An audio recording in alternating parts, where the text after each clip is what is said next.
معلوم لك اللهم صل صلاة كاملة وسلم سلاما تاما على سيدنا محمد الذي ترحل به العقد وتنفرج به الكرب وتقضى به الحوائج وتنال به الغرائب وحسن خواتيم ويستسقى الغمام بواد كريم وعلى آله وصحبه في كل لمحات ونفس بعدد كل معلوم. اللهم صل وسلم وبارك عليه.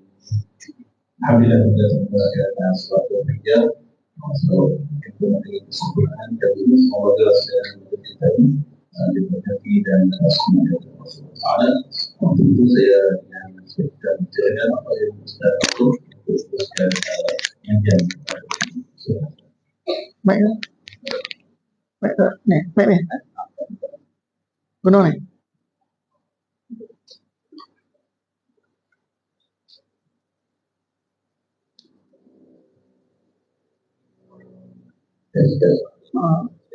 Alisa. Terima kasih.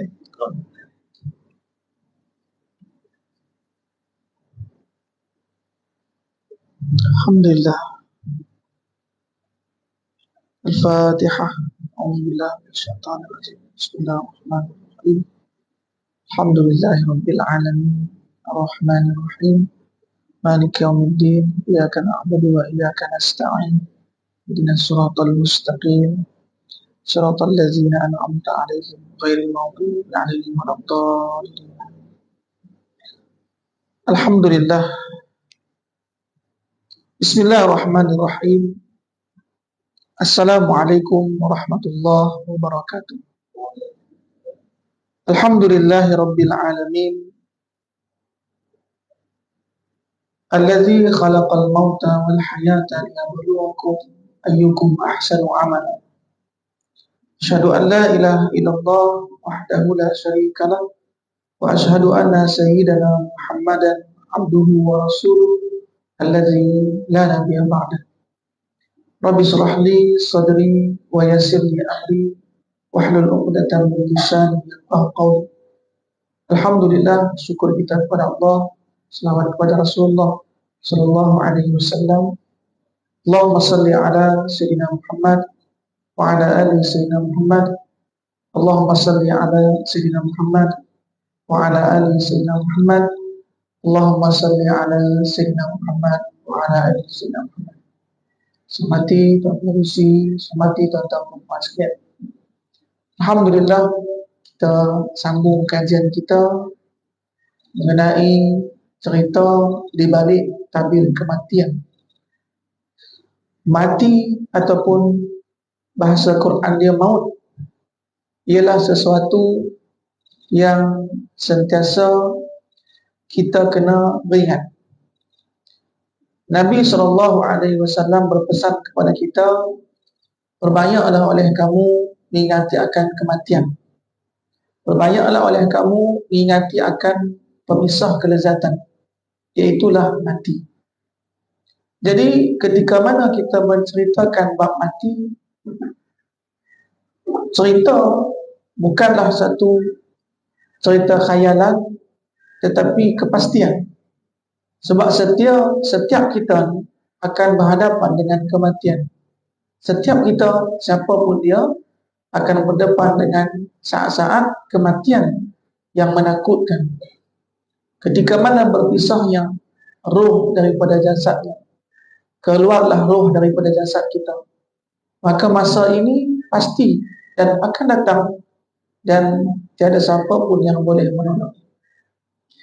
Setengah kita apabila diceritakan tentang kematian, ada yang tidak menyukainya.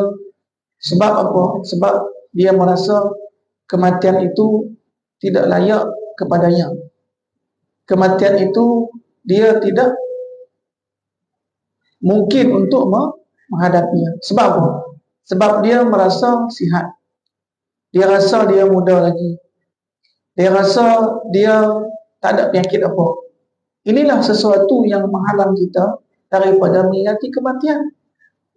Sebab apa? Sebab kita sentiasa rasa diri kita ni cukup sihat, kuat, ya. Sebab itulah angan-angan kita pun, angan-angan yang duk kita ada ni menghalang kita daripada mengingatkan akan kematian. Ke surat 22, Al-Hasan mengatakan, lalai dan angan-angan, makna dia sifat kita, sifat lalai dan angan-angan ini sifat semula jadi. Allah menciptakan kita, sifat tu dah ada dah. Lalai dan angan-angan adalah dua nikmat besar yang Allah Subhanahu wa ta'ala ciptakan kepada kita. Allah anugerahkan kepada manusia dua sifat ni. Sifat angan-angan dan sifat lalai. Jika tidak ada keduanya, kata Hasan, niscaya orang muslimin, orang tidak akan berjalan di jalan-jalanan. Kalau tiada sifat lalai dan angan-angan ini, maka kita tidak akan berada dekat jalan. Kita tidak akan mengendarai satu kenderaan. Kita tidak akan pergi melancong. Sebab apa? Benda ni semua jadi sebab manusia ni Allah menciptakan, dan sekali Allah ciptakan sifat lalai dan angan-angan. Jadi Sufyan As-Sauri mengatakan, aku mendengar bahawa seorang itu diciptakan dalam keadaan dungu. Seandainya tidak begitu, tentu ia tidak boleh merasakan kesenangan hidup. Seorang itu diciptakan sekali dengan sifat bodohnya, sekali dengan sifat angan-angannya, dengan sifat lupanya. Sebab kalau tidak Allah menciptakannya, maka mereka tidak boleh merasakan kesenangan hidup. Masya Allah. Jadi Sa'id bin Abdul Rahman berkata, dunia ini menjadi ramai justru oleh akal para penghuninya yang kurang.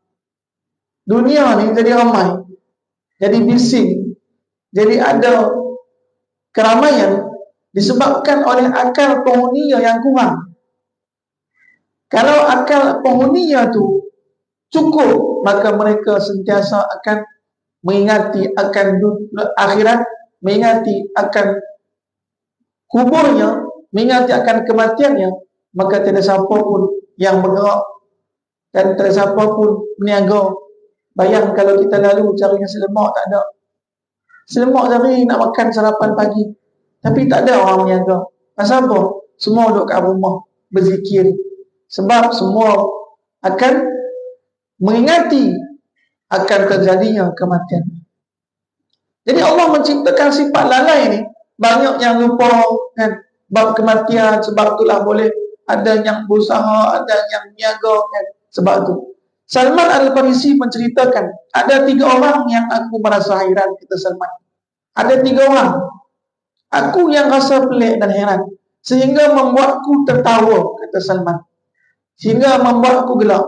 Yakni orang yang mengangan-angankan dunia padahal ia sedang diburu oleh malaikat maut.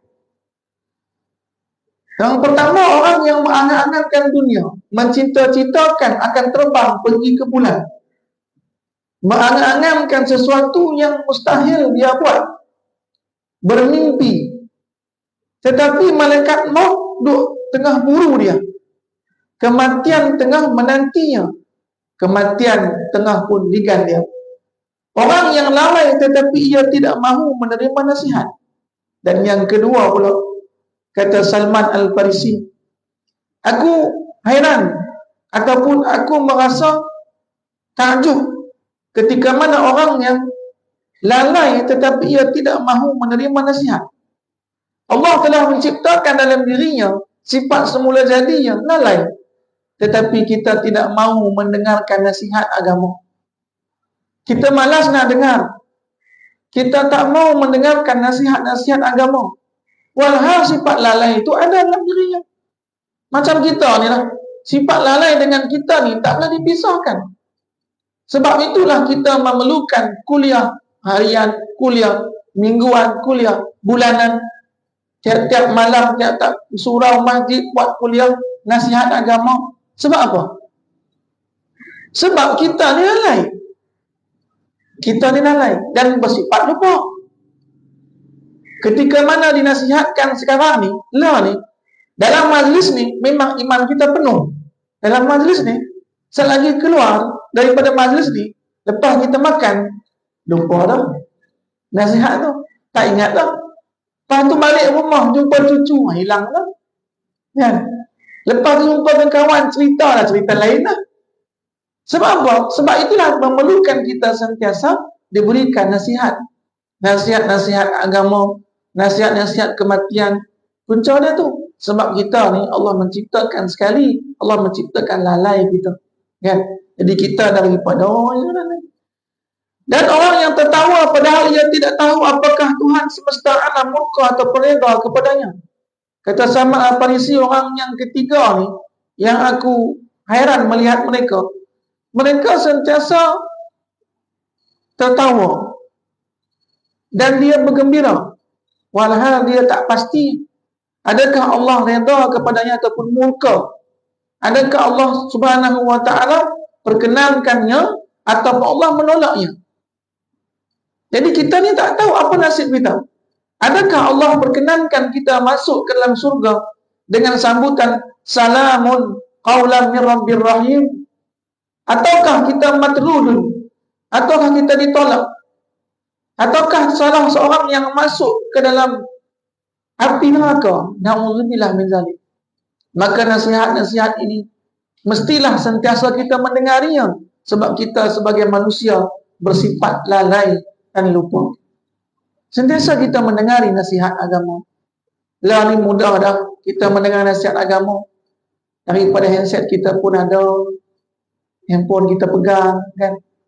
Dengan hadir majlis ilmu, maka tiada di sana ada helah alasan untuk kita tidak mendengar nasihat agama. Ada yang rumah dekat, yang ada alasan tak ada masa Ustaz. Sebab apa? Tiap-tiap hari kerja, handset dia ada, kan? Malam boleh dia dengar.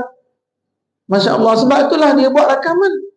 Untuk apa? Untuk kepentingan, kegunaan kepada orang-orang yang tidak hadir di majlis itu, hingga boleh mendapatkan manfaat. Betul Nabi SAW kata, balighu anni walau ayat. Sampaikan daripadaku, kata Nabi, walaupun satu ayat. Orang yang tak melihat aku, orang yang tak duduk dalam majlis aku, orang yang tidak mendengar aku, kata Nabi SAW, sampaikan daripadaku walaupun satu ayat. Maknanya apa? Tabligh, menyampaikan itu satu kewajipan kita. Sebab itulah banyak rakaman ada, kan? Masuk dalam TikTok lah, masuk dalam Facebook lah, masuk dalam YouTube lah, semua ada. Masya Allah. Gunanya apa? Bukan untuk kita nampakkan diri kita hebat, bukan untuk nampakkan diri kita siapa kita. Kita ni hamba Allah. Kita hanya untuk apa? Tabligh, menyampaikan nasihat agama, nasihat kematian, nasihat kebaikan. Moga kalau ada 1 juta orang duduk dalam tu, adalah 5-6 orang yang mendapat manfaat. Adalah juga, kan, manfaat dia, ada faedah dia. Adalah juga penghapus dosa-dosa kita. Kan? Jadi tuan-tuan puan-puan rahmatullah. Dan ada 3 hal yang aku merasa sedih, kata Salman Al-Farisi. Ada 3 hal yang aku merasa sedih sehingga membuatku menangis, yakni perpisahan dengan orang-orang tercinta, yaitu Nabi Muhammad dan umat Nabi SAW. Ada 3 hal, kata Salman Al-Farisi, yang membuat aku sedih. Yang pertama, perpisahan daripada orang yang aku cinta. Maksud yang tercinta ni apa? Nabi SAW. Dan perpisahan dengan umat Nabi SAW, orang yang soleh. Kita berpisah dengan kekawan kita yang soleh, sahabat-sahabat kita yang rajin pergi mengaji, tiba-tiba kita pisah dengannya. Bayang kita duduk sekarang ni dalam majlis, lepas tu esok kawan kita yang duduk sebelah kita dah tak ada dah. Kita merinduinya, dia duduk tempat ni dulu ni, dan ni tak ada dah. Dengan kita mengingati, maka kita mendoakan, ya Allah maghfir lahu, Allah maghfir laha warhamha, Allah maghfir lahu warhamhu. Dapat doa juga, Masya Allah. Jadi kita merinduinya. Lepas tu yang aku sedih dan hingga aku menangis, kata Salman Al-Farisi, huru-hara kiamat. Bagaimana dahsyatnya hari kiamat. Suatu hari yang Allah Subhanahu wa taala binasakan semua yang ada atas muka bumi Allah ni. Allah ratakan semua muka bumi Allah ni. Tak ada gunung ganang dah. Semua rata, semua yang hidup binasa. Semua yang ada ni binasa. Semua yang kita, harta yang kita miliki, kekuasaan yang kita ada, semua pada hari itu tinggal nama saja. Tak ada apa pun dah. Yang kita miliki akan binasa. Kita pun pada masa itu mati. Huru-hara hari kiamat ni lah yang aku sedih, kata Salman Al-Farisi. Dan ketika aku berdiri di hadapan Allah tanpa aku tahu apakah aku diperintahkan masuk ke surga ataukah ke neraka. Bayang ketika mana kita berdiri di hadapan Allah, kita tak tahu perintah Allah. Adakah Allah perintahkan kita masuk ke surga? Harap-harap macam tu. Sebab Allah kata, ana inda zanni abdi bi. Walaupun kita banyak dosa, kita kena sangka baik kepada Allah. Harap-harap Allah masukkan kita ke dalam surga. Usaha kita ni tak berapa. Nikmat Allah yang berikan kepada kita ni banyak. Banyak, macam-macam nikmat yang Allah beri kepada kita. Dalam masa yang sama, ibadah yang kita buat kepada Allah sentiasa kurang. Sentiasa dalam keadaan naqsun, kurang. Tapi padan tak? Tak padan. Sebab itulah kita baik sangka kepada Allah. Ya Allah, dengan dosa kami yang banyak, dengan kelemahan kami, ya Allah, ibadah kami pun tak sempurna, ya Allah, maafkanlah ya Allah. Ampunkanlah dosa kami, ya Allah. Masukkanlah kami ke dalam surga, ya Allah. Sebab kita sangka baik kepada Allah. Allah pun seperti mana yang kita sangka. Dan ketika kata sama Al-Farisi, ketika mana kita di hadapan Allah Subhanahu wa taala, kita tak tahu kita diperintah di mana. Adakah kita diperintahkan masuk ke dalam surga? Alhamdulillah. Ataukah kita masuk dalam neraka? Na'udzubillah min zalik. Sebab itulah tuan-tuan dan puan rahmakumullah, kena kita hisap diri kita. Kita tengok balik apa yang kita kena buat. Kita tengok balik apa ibadah yang kita buat dan perbuatan dosa yang kita buat hari-hari. Adakah padan ke tidak? Amalan yang kita buat hari itu apa? Dan dalam masa yang sama, hari itu kita buat dosa apa? Setiap tingkatan, setiap taraf hamba Allah ni berbeza.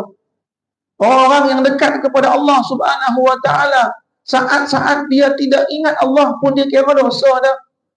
Orang yang takarrub ila Allah, orang yang dia tarafnya dekat dengan Allah Subhanahu wa taala, daripada muqarrabin, orang yang dekat dengan Allah, sesaat dia tidak ingat Allah, dia kira berdosa dah. Sebab itulah perasan tak kita tuan-tuan, ketika mana doa kita keluar dari tanda apa? Ghufranak. Maksudnya apa? Ya Allah, ampunkan aku, ya Allah. Keampunanmu yang ku harap. Pasal apa? Duk tanda kita tak boleh menyebut nama Allah. Tapi dalam keadaan kita tuan-tuan, tak mana pun kita lupakan Allah. Tandas pun lupa, luar tandas pun lupa. Maknanya apa? Dosa apa? Masya Allah. Jadi ketika mana tuan-tuan tahapan itu. Jadi orang-orang yang soleh, orang yang ahli-ahli sufi tuan-tuan, dia sentiasa zikir dia, lisan dia berzikir, mata dia memandang berzikir, mulut yang dia sentiasa gunakan kepada perkataan-perkataan baik. Maka satu saat dia tidak berzikir kepada Allah, dia kira itu sebagai dosa. Allahu Akbar. Seorang yang menjawab, dia kata apa?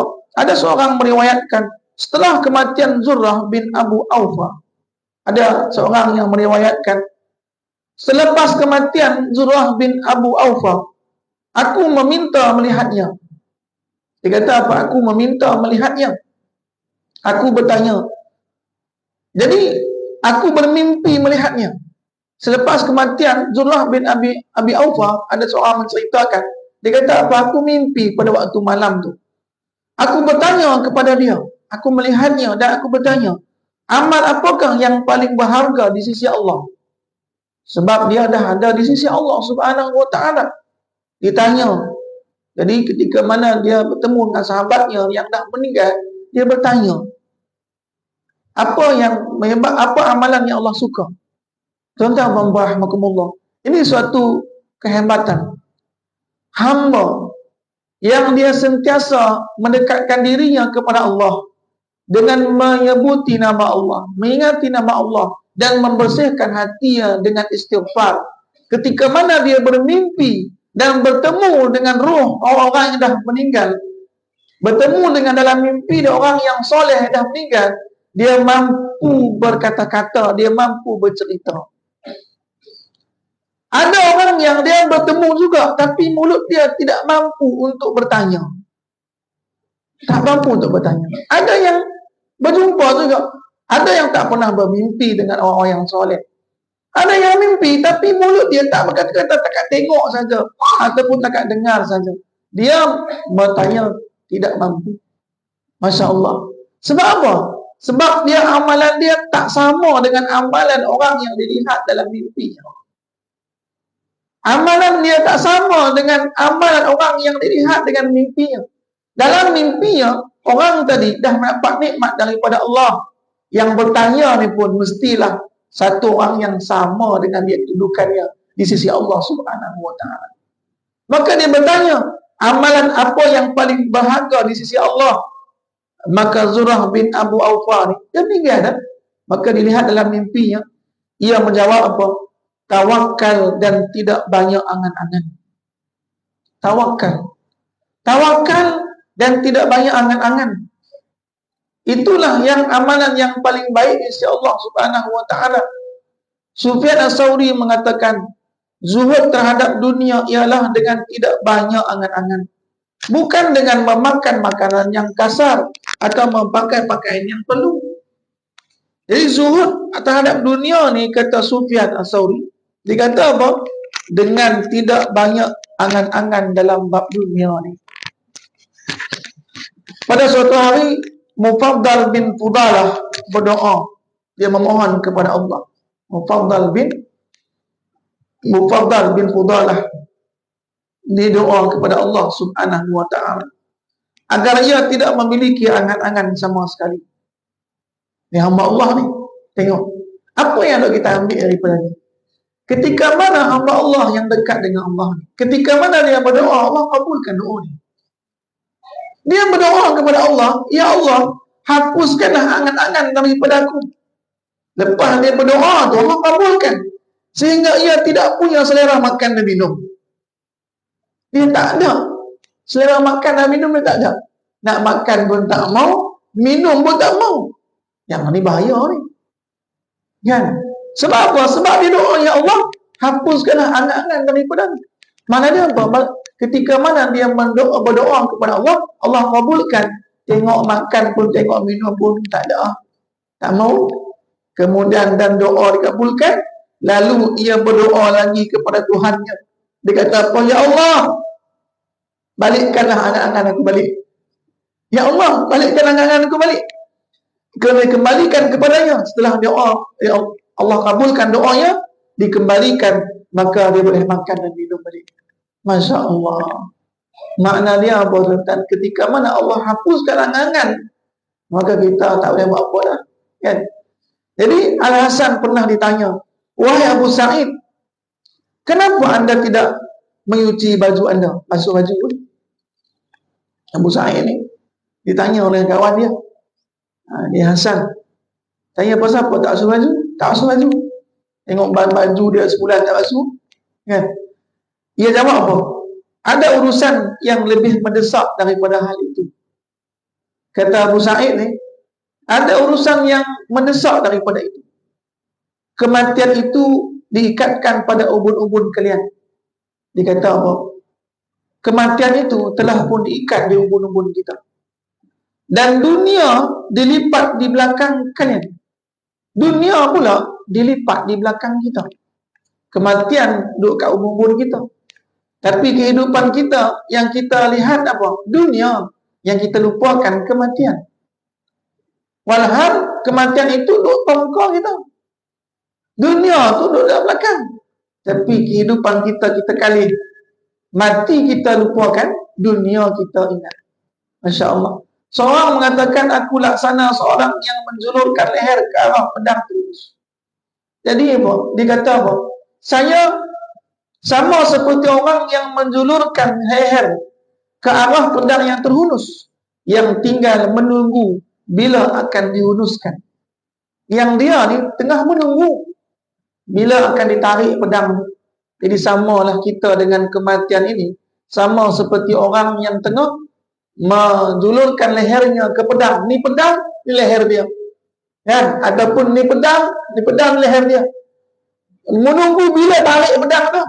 Tarik pedang tu mati. Masya Allah. Macam itulah kita gambaran kepada kematian.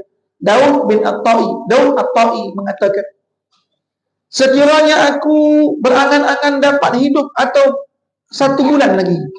Sekiranya aku, dia kata, berangan-angan dapat hidup 1 bulan lagi, itu berarti aku telah melakukan sesuatu yang kejam. Bagaimana aku boleh berangan-angan seperti itu, sementara aku melihat malapetaka yang mengejutkan boleh menimpa manusia bila-bila masa, baik siang ataupun malam. Jadi manakala aku berangan-angan boleh hidup sebulan lagi, itu kira macam kejam lah tu. Pasal apa? Bagaimana boleh dia merasa aman dan panjang angan-angan dia, walhal malapetaka dan kematian boleh datang bila-bila masa. Bukankah kita melihat tentang satu kejadian, ada orang yang nak pergi kenduri kahwin, tiba-tiba balik, dia tak balik dah, jenazah yang balik. Ada orang yang pergi jalan makan angin, happy ya, makan angin. Tapi tiba-tiba apa yang balik, pergi dia ada nyawa, balik tak ada nyawa dah. Berapa orang yang merasa masih hidup esok pagi, tapi subuh tu dia tak ada dah. Berapa orang yang mati dalam keadaan yang kita pun rasa sebab dia pelik. Punca dia apa? Punca dia makan nasi lemak saja. Masya Allah. Punca nasi lemak, tersedak. Lepas tu mati. Tercekik, mati. Ada yang punca dia apa? Sebab jogging. Jogging ni. Jogging jatuh, mati. Pasal punca apa? Serangan jantung. Ada yang orang main bola, mati. Sebab dia banyak. Kematian ini sesiapa pun tidak akan aman daripada kematian. Tapi ramai yang melupakan akan kematian, seolah-olah dia boleh hidup selama-lamanya. Jadi diceritakan bahawa pada suatu hari, Sadiq Al-Bakhli mengunjungi salah seorang guru yang bernama Abu Hashim. Sadiq, nama Sadiq Al-Bakhli. Dia mengunjungi, dia ziarah kepada guru dia yang bernama Abu Hashim Ar-Rumani dengan mengenakan perhiasan pada pakaiannya. Dia pergi ziarah mak tok guru dia. Dia gunakan perhiasan pada pakaiannya. Biasalah, kalau kita pergi ziarah mak kawan kita pakai baju elok kan, baju cantik kan. Kenduri ya pun, tak payah pergi ziarah apa kenduri ya pun kita pakai. Kan, seorang perempuan kan, dia pakai pakaiannya elok masa pergi kenduri tu. Dia kata kat suami dia, baju saya habis dah.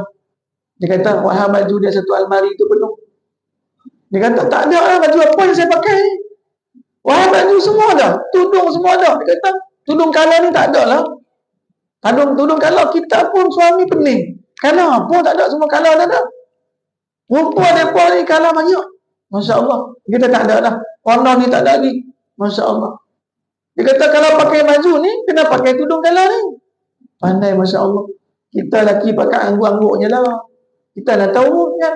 Kita nak pakai yang tak sama kala pun tak apa. Tak salah kan. Jadi pakai pakaian. Jadi dia ni pergi ziarah ke rumah tuan guru dia. Dia pakailah pakaian yang hebat kan. Yang ada perhiasannya. Kemudian sang guru bertanya, apa yang kamu kenakan ini wahai apa nama Sadiq? Sadiq jawab, sedikit hiasan pemberian salah seorang temanku sebagai kenang-kenangan. Bukan dia beli pun, ya, apa hadiah. Ada kata hadiah, hadiah daripada teman aku, hadiah daripada. Jadi kalau biasa kalau orang yang mengajar ilmu, banyak hadiah daripada jamaah dia, kan? Jadi tengok pakaian tu, lawa pakai, betul lawa ni hadiah daripada sebulan, hadiah sebulan, banyak dia, kan? Jadi dia kata apa, hadiah daripada kawan aku, ia ingin aku memakainya dalam santap malam nanti. Dia kata dia nak aku pakai ketika pada makan malam lagi. Sang guru berkata, wahai Siddiq, apakah kamu berfikir bahawa kamu akan dapat bertahan hidup sampai malam nanti? Guru dia tanya, Masya Allah, dah fikir makan malam tu, boleh ada kepastian tak? Ada tak kepastian kamu boleh hidup hingga ke malam? Masya Allah. Jadi sudah aku tidak akan berbicara lagi denganmu. Selesai perkara seperti itu, ia langsung menutup pintu lalu masuk. Masya Allah. Jadi kata guru dah, okeylah, aku tak mau dah cakap dengan kamu ni. Saya nak pergi rehat. Masya Allah. Sebab apa? Sebab perkataan sadah saja. Orang yang dekat dengan Allah, orang yang menjaga hatinya, bahasa itu pun salah baginya. Sebab itulah kita kadang-kadang tuan-tuan rahmatullah, kita menghadap tu guru, kata guru ni, bahasa kita kena jaga. Sebab ada kadang-kadang bahasa mungkin pada kita tak ada masalah, tapi pada dia, sebab bahasa seperti itu telah pun melangkaui kuasa Allah Subhanahu Wa Taala. Walaupun pada adatnya orang awam tu biasalah kita merancangkan makan malam, walaupun kita duduk pagi lagi, dan kita rancang dah makan malam, walhal kita tak tahu sampai ke dah. Ada setengah orang yang dia tak mau perkara ni. Dia tak mau perkara yang seperti ini. Itu termasuk angan-angan juga. Dalam salah satu khutbah Khalifah Umar bin Abdul Aziz. Jadi Khalifah Umar bin Abdul Aziz, dia khutbah. Umar bin Abdul Aziz ni, dia disebut gelaran dia Umar yang kedua. Sebab dia memerintah dalam keadaan adil. Hebat dia. Sebab itulah digelar dia apa? Digelar dia Umar yang kedua. Jadi ketika mana Umar bin Abdul Aziz ni, dia menyampaikan khutbah dan dia mengatakan setiap perjalanan pasti memerlukan bekal. Dia buka dengan kalam, setiap perjalanan tuan-tuan puan-puan mestilah memerlukan bekal. Oleh kerana itu, jadikanlah takwa kepada Allah sebagai bekal untuk perjalanan ke negeri akhirat. Dia berikan nasihat kepada rakyat dia, seorang pemimpin yang berkhutbah dan berikan nasihat kepada rakyat dia. Bukan takat dia bagi nasihat saja, dia pun laksanakan nasihat dia. Bukan takat orang yang reti cakap saja, tapi dia memegang perkataannya dan diamalkan. Dia mengatakan, ketahuilah sesungguhnya, dia kata setiap perjalanan pasti memerlukan bekal. Dan oleh kerana itu, jadikanlah takwa itu sebagai bekal semua kita ni untuk berhadapan dengan Allah Subhanahu Wa Taala. Perjalanan kita ke negeri akhirat ni panjang. Bukan perjalanan yang pendek. Bukan perjalanan yang sehari dua hari. Tapi perjalanan yang panjang.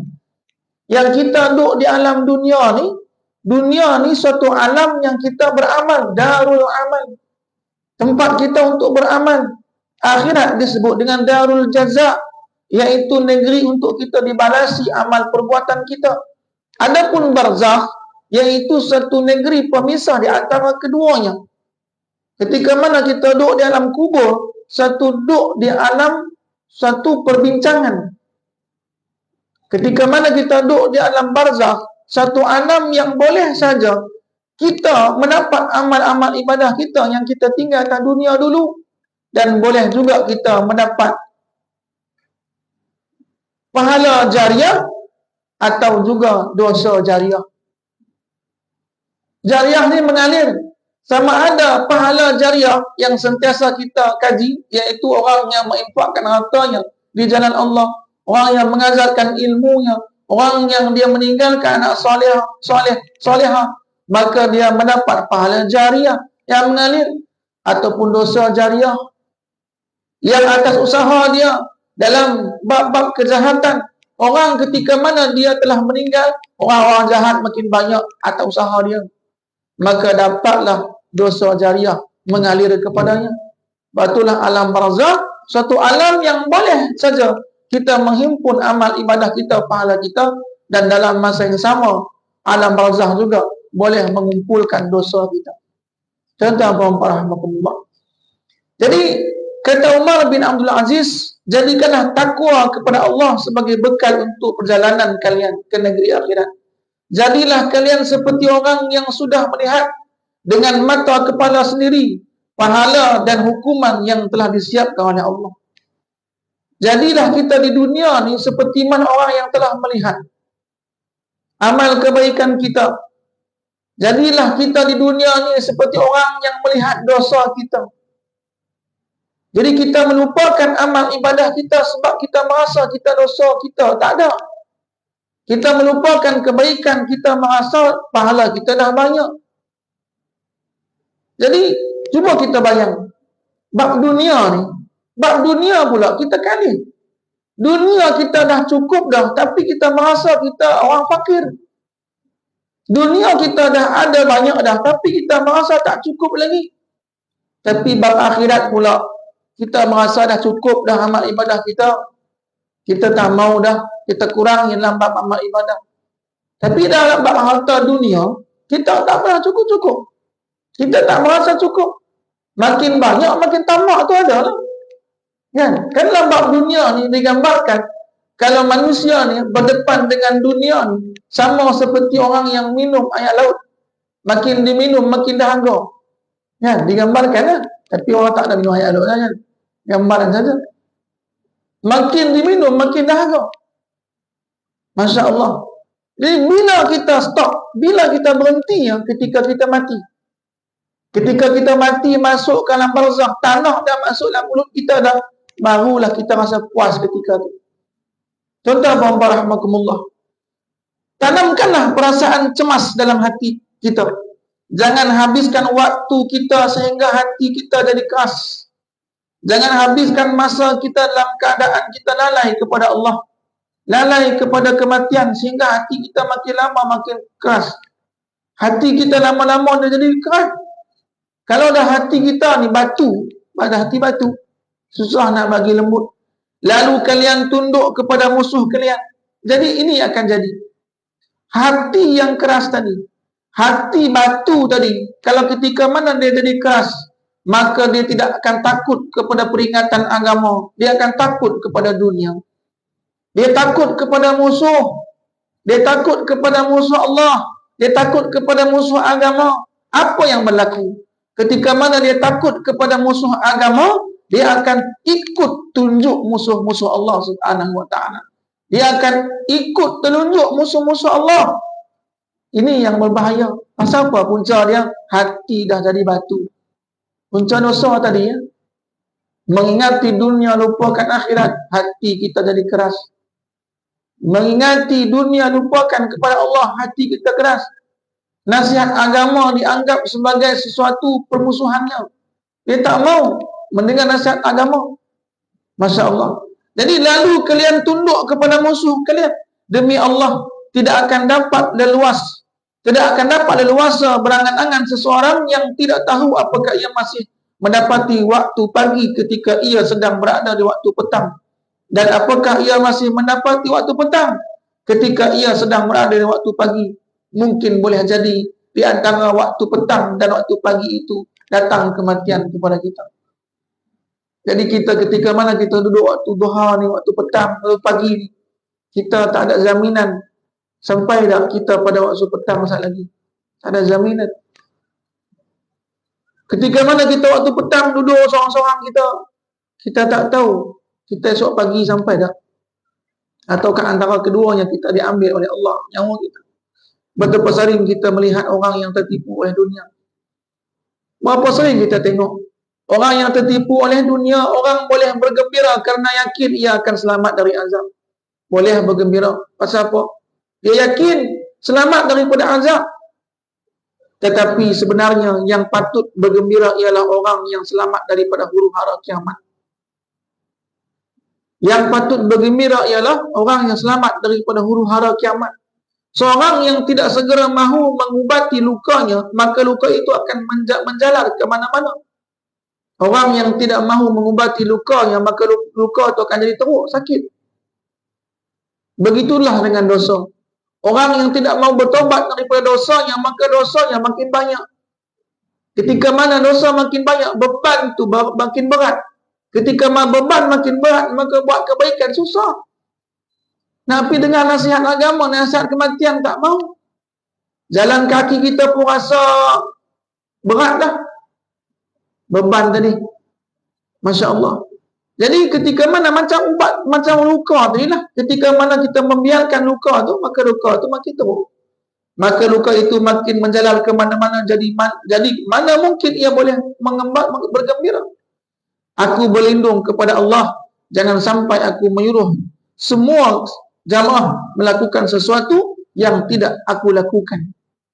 Jadi ketika mana kita memberitahukan kepada orang lain untuk berbuat kebaikan, nasihat kita ni kita berlindung kepada Allah. Dan boleh mana ada apa, kadang ada sebagian orang yang menasihati tetapi dia bukan nasihati diri dia, nasihati orang je, diri dia tetap tidak berubah. Yang ni kerugian.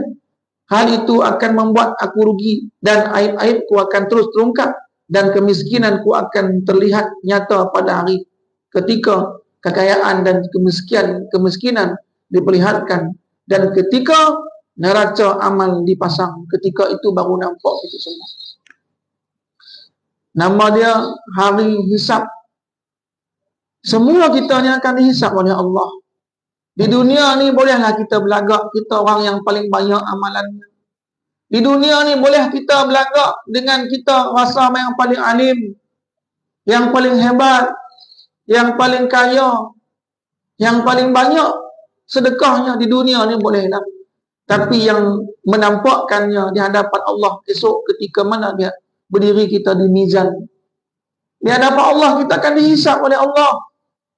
Mana yang dia berbuat di atas dunia dulu kerana Allah Subhanahu wa ta'ala, beratlah timbang amal ibadah dia.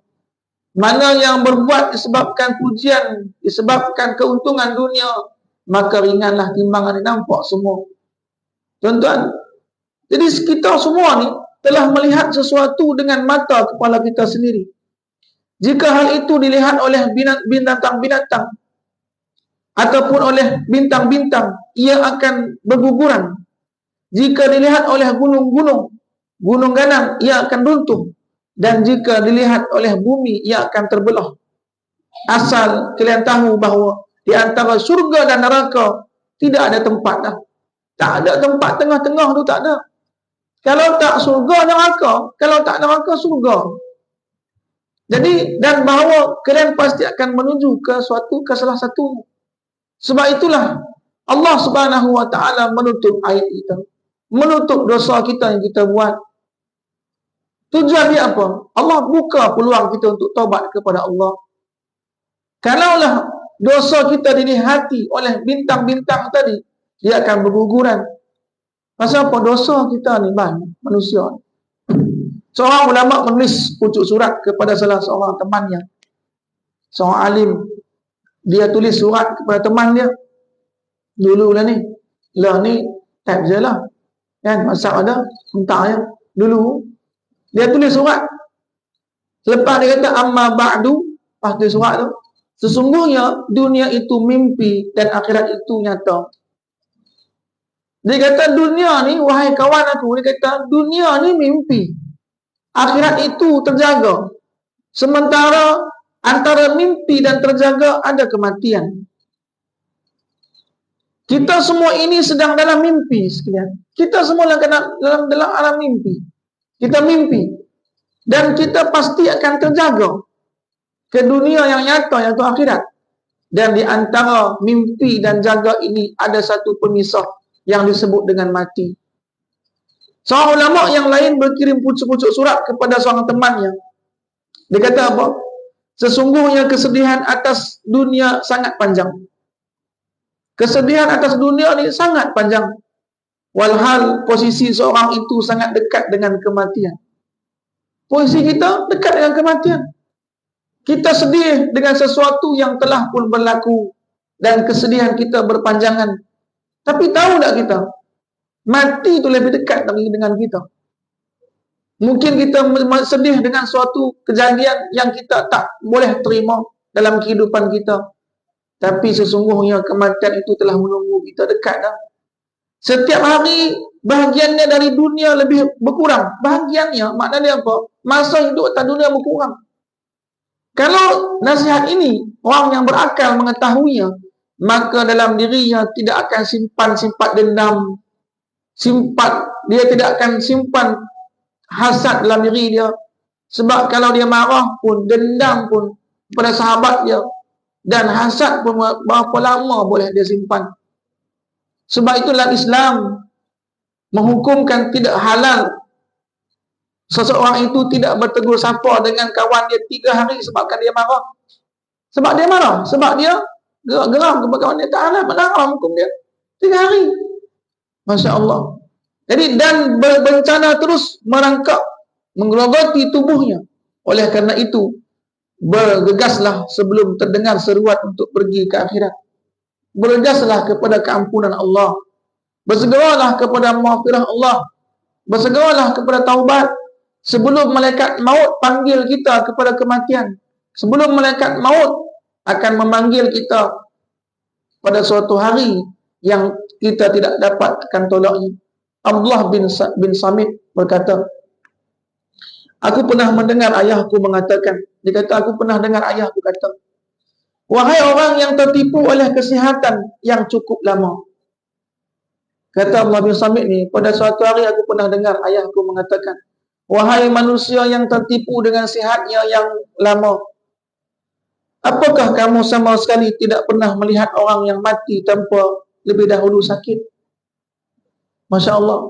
Orang yang tertipu dengan kesihatan dia, merasa dia tak ada penyakit, dia gembira dan dia berbangga, dan dia kata kepada kawan kita, saya tak ada jantung, ya, saya tak ada kencing manis.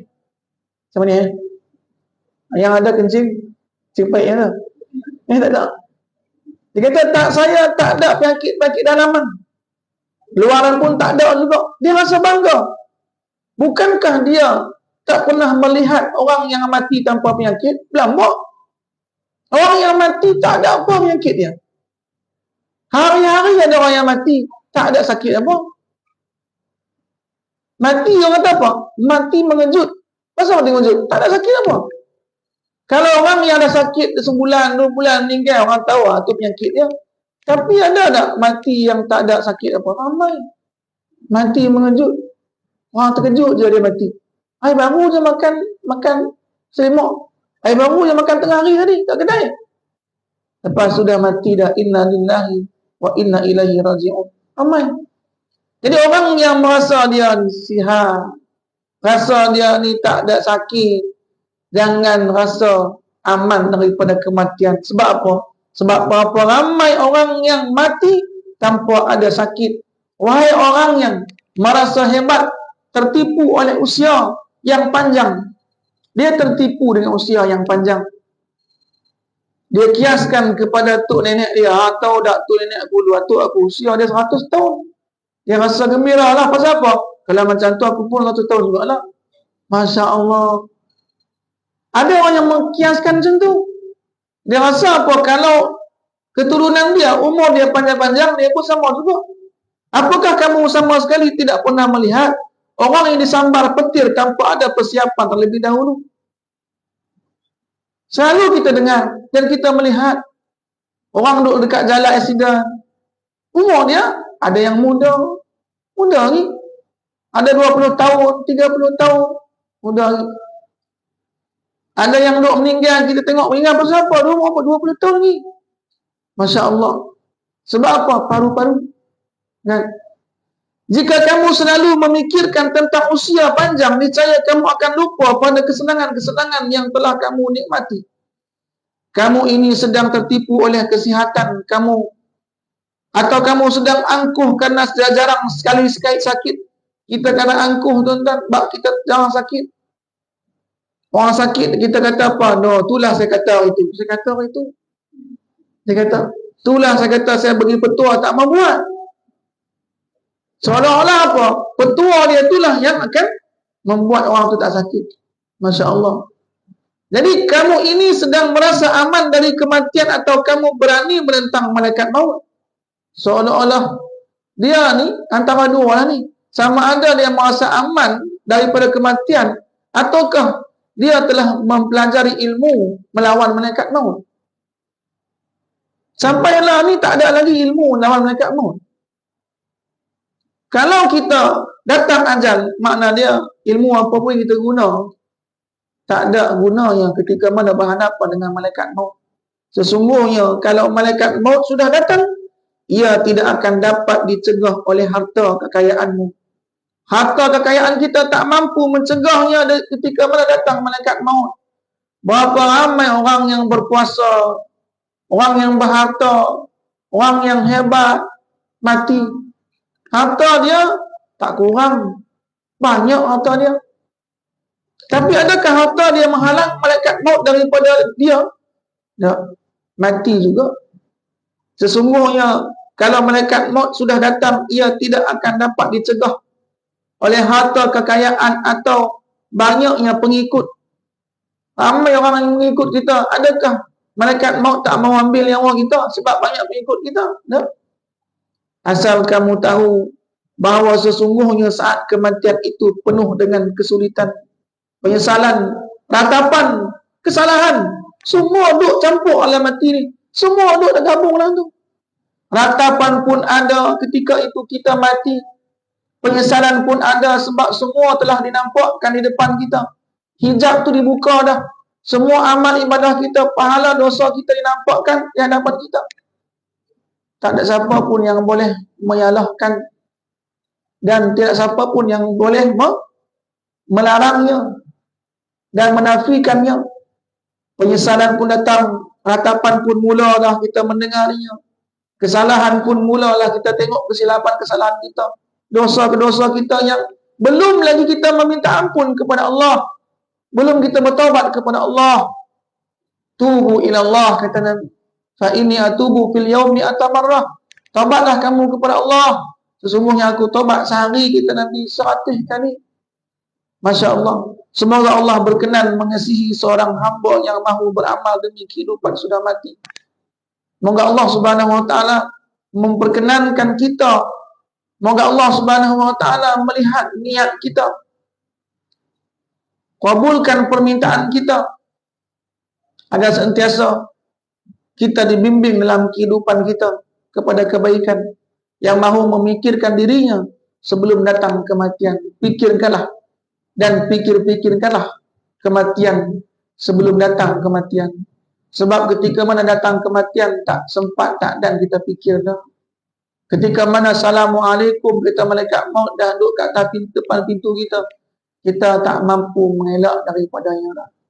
Abu Zakaria At-Taimi mengatakan, ketika Sulaiman bin Abdul Malik sedang berada di Masjidil Haram, ketika mana Sulaiman bin At-Taimi, kata Zakaria At-Taimi mengatakan, ketika mana Sulaiman bin Abdul Malik sedang berada di Masjidil Haram, tiba-tiba ada seorang datang dengan membawa seketul batu berukir tulisan. Ada orang bawa kat dia batu, ada tulisan. Ia lalu mencari seorang yang boleh membacakan tulisan itu. Tapi tulisan itu dia tak erti nak baca. Dia cari orang boleh baca tulisan ini tak. Lalu datanglah Munabbih dan dia membacakan tulisan tersebut. Nabi ni orang yang erti baca tulisan. Dia baca, wahai anak cucu Adam. Dia bacalah. Dia kata apa? Wahai anak cucu Adam, sekiranya kamu dapat melihat betapa sisa ajalmu yang sudah sangat dekat, niscaya kamu akan menjauh angan-anganmu yang panjang. Kalau kita tahu ajal kita dekat dah, kita akan menjauhi angan-angan kita. Masya Allah. Kamu akan bersemangat menambah amal kebaikan dan segera menghentikan keserakahan serta segala rekayasa. Kelak kamu hanya akan bertemu dengan penyesalan jika kamu sampai terpeleset. Ketika mana kita tahu, tuan-tuan, azal kita dah tiba, kita tak mau buat apa dah. Kalau kita tahu dah, isteri dan harta benda tidak lagi boleh membelamu. Malaikat maut datang, isteri, harta benda tak mampu membela kita. Kamu akan ditinggalkan oleh keluarga dekat dan segenap handai taulan. Kita akan ditinggalkan keluarga dekat kita. Keluarga dekat kita pun tinggalkan kita. Dulu ketika mana kita hidup, mereka sentiasa menegur sapa kita, sentiasa cerita dengan kita dan sentiasa mencari kita ketika mana kita tiada. Tetapi ketika mana mereka tahu kita dah mati dah, mereka tak cari kita dah. Suami dah mati, isteri tak cari dah. Isteri cari tapi suami lain dah. Masya Allah. Begitu juga isteri mati, suami tak cari dah. Tapi ketika mana hidup lagi, tengok, suami balik dia cari siapa? Isteri dia cari. Masya Allah. Begitu juga si isteri, suami dia cari. Dia telefon dah suami dia duduk tak mana. Tapi ketika mana dah tahu dah suami dah mati, dia tak cari dah. Dan dia tidak halang orang lain untuk apa? Untuk menanam suami dia, simpan suami dia, dan juga isteri dia, anak dia, rakan dia, keluarga dia, sahabat dia. Berapa ramai tuan-tuan puan-puan rahmatullah, orang yang duk kita tengok kematiannya, tidakkah itu sebagai cukup sebagai mauizah kepada kita? Kita mendengari kematiannya, dan berapa orang yang kita rasa gembira ketika mana dia mati husnul khatimah. Memang kita sedih, sakit dengan kepergiannya, tetapi kita rasa, Masya Allah, kita rasa teringin tak ketika mana kita mati sama seperti dia. Ada orang yang mati tengah sujud, ada orang yang mati hari yang baik, hari Jumaat, ada yang orang yang mati lepas umrah, habis dosa dia dah, dia meninggal. Ada orang yang mati dalam keadaan baca Quran, ada orang yang meninggal dalam bab kebaikan. Masya Allah, mereka sentiasa diberikan keberkatan dan maghfirah oleh Allah Subhanahu wa ta'ala. Jadi, kamu sudah tidak lagi punya kesempatan untuk kembali ke dunia selepas kematian kita. Lepas kita mati, tuan-tuan, peluang nak balik ke dunia ni, boleh lagi dah? Tak ada peluang dah. Peluang dah tertutup. Kita ketika mana kita bermimpi, berangan-angan untuk kembali ke dunia ni, pun tak boleh dah. Dan menambah amalan-amalan kebajikan kita. Oleh karena itu, beramallah untuk persiapan menghadapi hari kiamat sebelum kamu merasa merugi dan menyesal. Kiamat tu maksudnya kubra sugra. Kiamat kubra ni kiamat hancurnya dunia buat bumi ni. Sugra ni apa kita? Mati. Mendengar semua itu, Sulaiman bin Abdul Malik menangis terseduh-seduh. Dia menangis. Dan ketika dia mendengar tu, dia menangis. Seorang ulama bercerita sikit lagi tu. Aku sempat membaca sepucuk surat yang dikirim oleh Muhammad bin Yusuf kepada Abdul Rahman bin Yusuf. Dia kata, aku pernah baca satu surat. Dihantar siapa? Muhammad bin Yusuf kepada Abdul Rahman bin Yusuf. Adik-adik ni. Dan surat itu berisi nasihat sebagai berikut. Dikata dalam surat itu, semoga keselamatan selalu dilimpahkan kepadamu. Aku ajak kamu untuk selalu bersyukur memuji Allah. Dia kata, aku ajak kamu untuk sentiasa bersyukur memuji Allah, Tuhan yang satu-satu-satunya. Lepas tu dia kata apa? Aku ingin memperingatkan bahawa kamu pasti akan berpindah dari negeri rantau yang hanya bersifat sementara ke negeri tempat tinggalmu yang kekal. Dia kata, kita ni semua akan berpindah. Balik kampung kita semua. Dunia ni negeri rantau saja. Kita duduk di sini bersifat sementara saja. Tidak lama. Semua ni kita akan balik. Di sanalah semua amalmu akan dibalas. Di akhirat, semua amal kita akan dibalas. Kamu pasti akan berada dalam perut bumi setelah sekian lama pernah tinggal di permukaannya. Kita ni semua akan balik duduk dalam perut bumi selepas kita lama duduk atas dia. Kita duduk di atas bumi ni, jalan pergi sana, pergi sini. Cacing tengok kita. Cacing ni kata, ni, kakak kami tunggu dah ni. Kita jalan, cacing duduk mati di tanah bawah. Kamu lupakan Allah, ingat. Satu hari kamu jadi makanan aku, kata cacing. Masya Allah. Sentiasa dia beritahu kepada kita, dia lalu kita, lupalah kamu kepada Allah. Maksiatlah kamu kepada Allah. Kamu ingat pada suatu hari kamu akan jadi makanan aku, kata cacing. Masya Allah. Malaikat Munkar dan Nakir pasti akan datang kepadamu. Malaikat Munkar dan Nakir, tuan-tuan, pasti datang kepada kita. Dalam keadaan bersedia ataupun tidak, Malaikat Munkar dan Nakir ni, dia tanya kita. Pasti datang. Mereka akan mendudukkan kamu dan membentak-bentak kamu. Dia akan dudukkan kita, dia bentak kita, dia tanya kita. Jangan khawatir jika Allah bersamamu, maka kamu tidak akan kesepian dan celaka. La tahzan, jangan sedih. Kalau Allah bersama dengan kita, tapi kena ingat, perintah Allah kita buat di atas dunia ni dulu. Kalau kita dah buat perintah Allah, maknanya Allah bersama dengan kita. Tetapi jika Allah tidak bersamamu, aku berdoa semoga Allah melindungi kita dari bencana yang buruk. Dan tempat tinggal yang sempit lagi menyesakkan. Tempat tinggal yang sempit, tuan-tuan, kubur. Kubur kita, Masya Allah, kecil je. Siapapun yang ada atas dunia ni, rumah dia besar mana pun, kubur dia sempit macam tu je. Binalah besar mana rumah kita, istana kita, atas dunia ni, mati, dapat kubur macam tu, sempit. Kemudian kamu pasti akan mendengar seruan dari padang mahsyar dan tiupan sangkakala.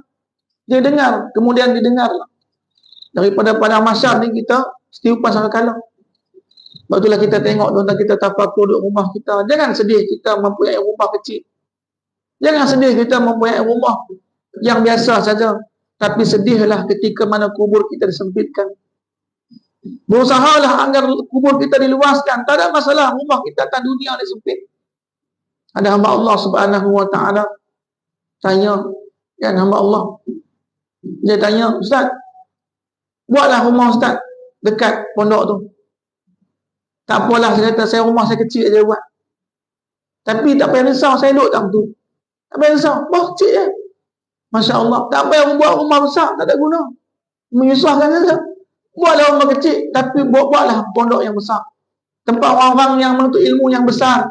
Tapi biarlah saya gabung sajalah buat rumah kecil dengan jabat tu sekali. Masya Allah. Maknanya apa? Kita ni mengetahui kita akan balik. Besar apa pun rumah kita, kita balik. Semua tu akan tinggal. Dan kalau rumah kecil senang apa? Senang nak uruskan. Rumah besar serabut. Kan? Rumah besar rambut, rumah kecil senang nak uruskan. Masya Allah. Tuan-tuan, rahmatullah. Inilah satu pengajaran kepada kita. Setiap kita ni, ketika mana kita tahu kita akan kembali, kita kena bersiap sedia. Kamu juga pasti akan menyaksikan bagaimana Allah yang Maha Perkasa akan mengadili dan memutuskan seluruh makhluk yang ada di bumi dan ada di langit. Allah akan memutuskan semua perkara. Dia daripada ahli surga ke neraka Allah putuskan. Dan Allah yang Maha Adil, la yughadiru saghiratan wala kabiratan illa ahsaha. Tak ada yang terlepas, besar ke kecil ke, semua akan Allah putuskan. Semua rahsia akan disingkapkan, api neraka dinyalakan, niscaya amal dipasang. Para nabi dan para syuhada dihadirkan. Mereka semua akan diberi keputusan dan adil, dengan adil. Dan dikatakan bahawa sesungguhnya segala puji adalah kepunyaan Allah, Tuhan seluruh semesta alam. Banyak manusia yang akan dibuka aibnya, tapi banyak pula yang tetap ditutupi. Banyak manusia yang akan binasa maupun selamat. Banyak manusia yang akan diazab maupun yang memperoleh nikmat. Ketika itu banyak. Ramai manusia yang masuk dalam surga, ramai juga dalam neraka. Ramai yang disiksa, ada juga, ramai juga yang dapat nikmat. Bagaimanakah nasib kita ketika itu? Itu yang kita risau. Di mana kita ketika itu? Ketika mana kita dihadapkan di hadapan Allah, dihimpun kita di padang mahsyar. Agak-agak kita dalam kehidupan kita atas dunia ni, kita dihimpun di mana? Adakah kita dihimpun di golongan yang ashabul yamin ataupun ashabus shimal. Yang tu kita takut. Dalam tulisan kita, dalam ini kata mu'alif kitab ni, dia menekankan tentang sesuatu yang dapat menghilangkan kesenangan duniawi, memalingkan orang dari nafsunya, memutus harapan, membangunkan orang yang tidur, dan menyedarkan orang yang lalai. Semoga Allah Subhanahu Wa Taala berkenan menolong kita menghadapi bahaya yang sangat besar ini dan menempatkan dunia dan akhirat di hati kita seperti dalam orang yang bertakwa. Sungguhnya kita ini hidup untuk mengabdi kepada Allah dan pasti akan kembali kepadanya. Wallahu a'lam bishawab. Setiap kita ni dan hidup mengabdi kepada Allah dan semua kita akan kembali kepada Allah Subhanahu Wa Taala dengan membawa amal ibadah kita. Buat perbuatan yang baik sehingga kita mendapat balasan yang baik dan tinggalkanlah semua kejahatan dan keburukan. Semoga Allah hindari, jaga kita daripada perbuatan ataupun jazak balasan daripada siksaan itu. Wallahu a'lam bishawab. Insyaallah, semoga Allah Subhanahu Wa Taala berikan kita petunjuk, memberikan kita istimewaan, memberikan kita hidayah, dan Allah masukkan kita semua ke dalam surga Allah. Al-Fatihah. Auzubillahi minasyaitonir rajim. Bismillahirrahmanirrahim. Alhamdulillah.